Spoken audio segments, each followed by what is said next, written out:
Scotland परमेश्वर के हाथों में आ रहा था। 1874 के ग्रीष्मकाल के दौरान सभी स्कॉटिश शहरों में जागृति की लहर फैल गई। ग्लासगो की विजयी सेवाओं के पश्चात मूडी समूह ने फोर्फर, अबिंडिंग, डेंट, हंडली जैसे स्कॉटिश शहरों में सभाएं संचालित की। हंडली में आयोजित एक सार्वजनिक सभा में ही 15,000 लोगों की उपस्थिति थी। जब मूडी स्कॉटलैंड में थे तो उनसे मिलने के लिए टेंसन नामक एक व्यक्ति आए। वह एक अंग्रेज व्यवसायी थे जो मूडी को लंदन आने का निमंत्रण देने आए थे।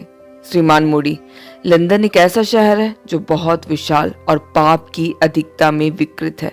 वास्तव में वहां आपके समान संदेशों की आवश्यकता है। आप अवश्य आइएगा, हुमतेंसन ने कहा। लंदन हमेशा से मूडी का सपना रहा है।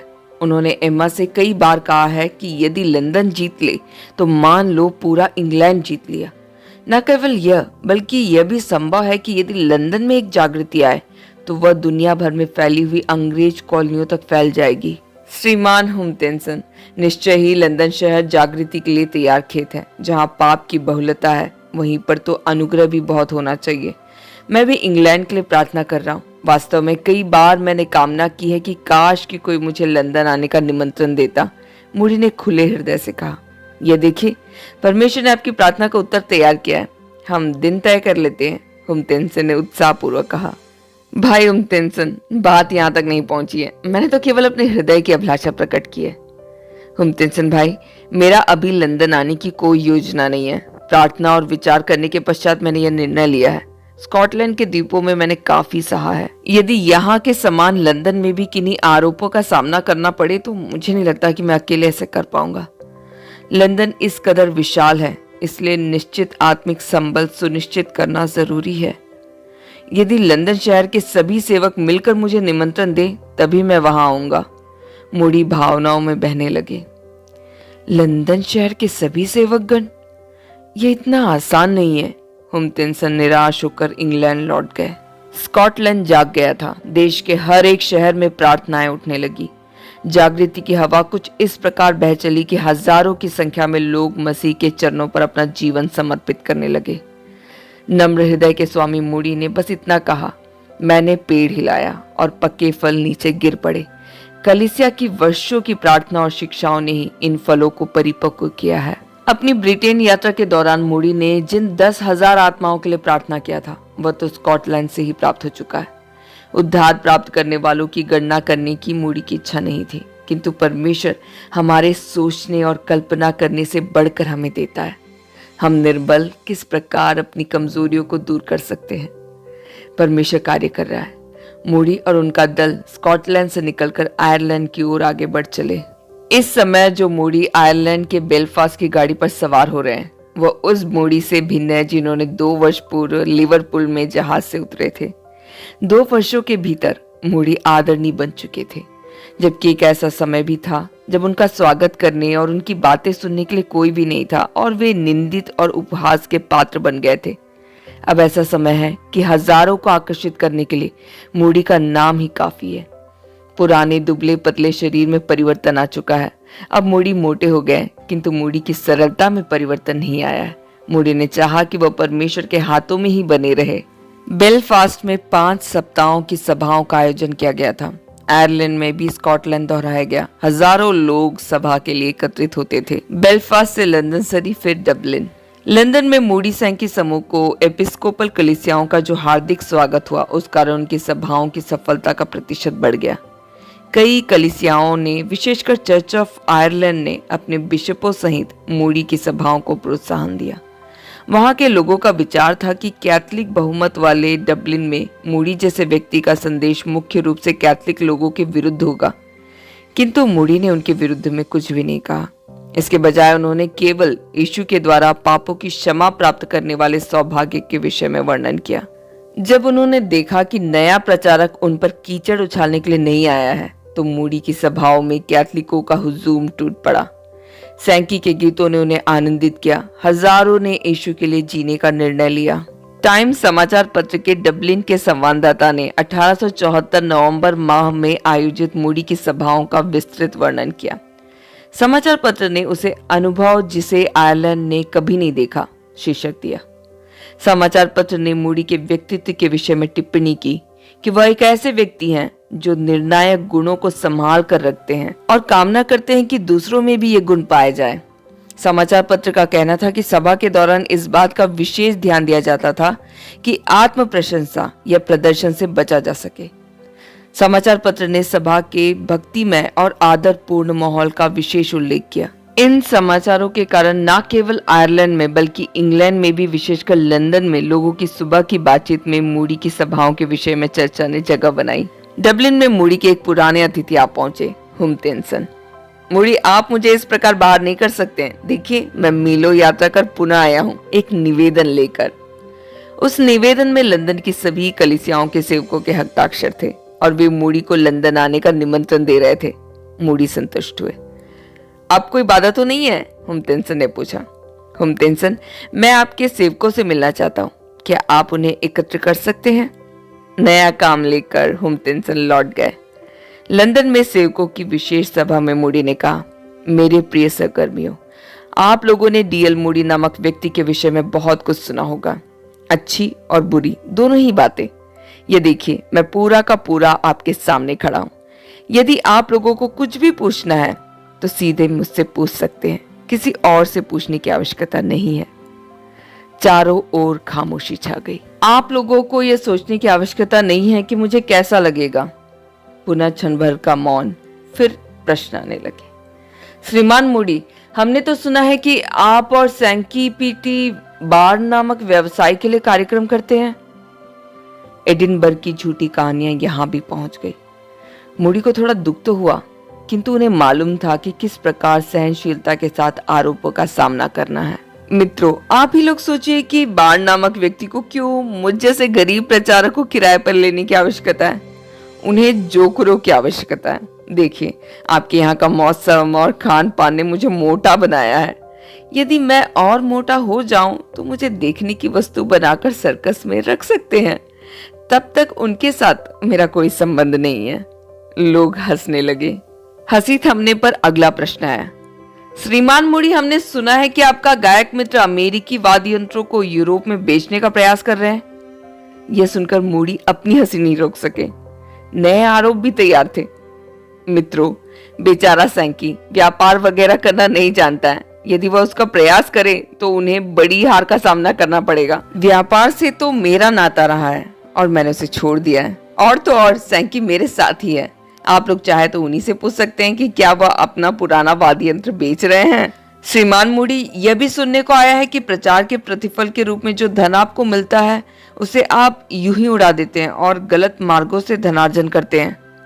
भाई, एक सच कहता हूं, मूडी ने कहा, मैंने अब तक प्रतिफल लेकर प्रचार नहीं किया है। अब तक जितने भी सम्मेलन हुए हैं उनमें मैंने प्रचार के लिए धन नहीं लिया है।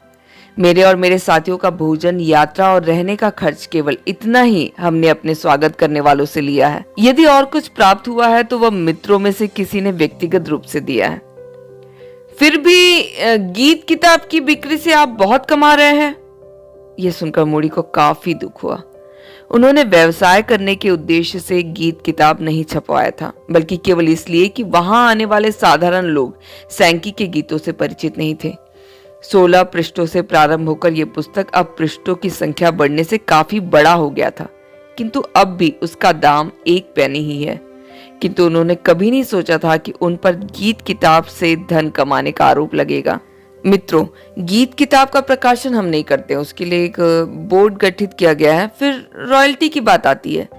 इससे जितना भी धन प्राप्त होता है उससे उस कलीसिया के पुनर्निर्माण में और सदस्यों के पुनर्वास में खर्च किया जाता है जो शिकागो के अग्निकांड में जलकर राख हो गया था। और श्रीमान हुमतेंसन, लंदन की मेरी सभाओं से जितना भी आय होता है वह आप लोग ले सकते हैं, लंदन में ही उसका उपयोग कर सकते हैं।